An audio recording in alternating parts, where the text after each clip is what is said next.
What is cloud seeding? Cloud seeding is a form of weather modification used to increase rainfall, especially over agricultural land. In 1946, chemist Vincent Schaefer was involved in research at the General Electric Laboratory in New York. He was trying to form artificial clouds in a chilled chamber. One day, when he thought the chamber was too warm, he added dry ice in an effort to cool it. A cloud formed, as the ice crystals provided a nucleus around which water droplets would collect. Water droplets surround ice crystals in the same way during natural rain formation. Using an airplane, Dr. Schaefer was able to replicate this dry ice effect with natural clouds over Massachusetts. Later, scientists would use silver iodide, whose crystal structure allows for similar effects. Since the discovery of this method, cloud seeding has been put to use globally with varying effectiveness.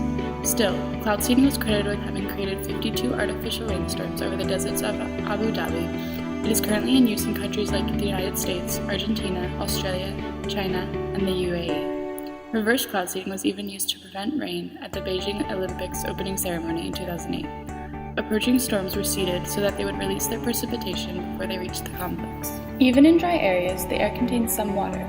Rainfall occurs when these droplets of water form around other particles in the air, like dust, and become too heavy to remain suspended. The droplets then fall and form rain. Cloud seeding works by inducing nucleation. Nucleation is the formation of a new structure.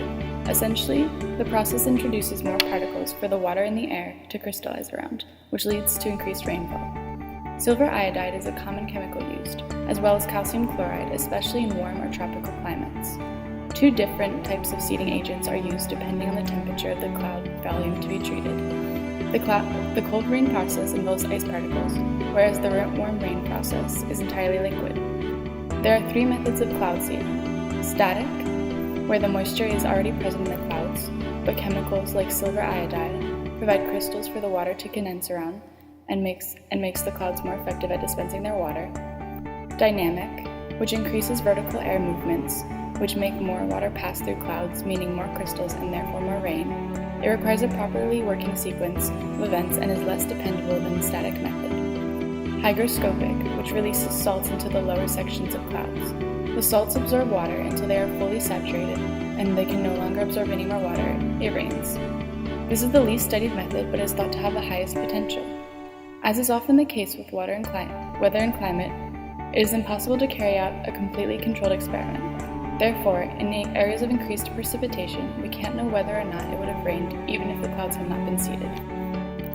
Benefits of cloud seeding are that it boosts overall precipitation. The point of cloud seeding is adding particles that readily take up moisture, which retain water in the cloud. This is an efficient way of facilitating the water vapor transformation into liquid water, which is an important prereq for rainfall.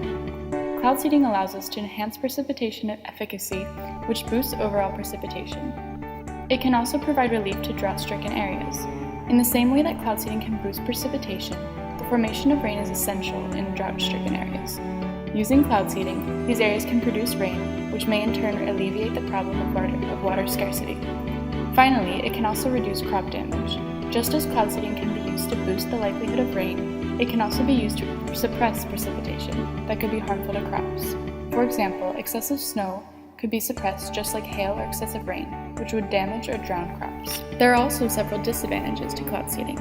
In order for cloud seeding to work, we have to inject the atmosphere with particles that readily absorb water. Once we're done using these particles to absorb water, they don't just go anywhere.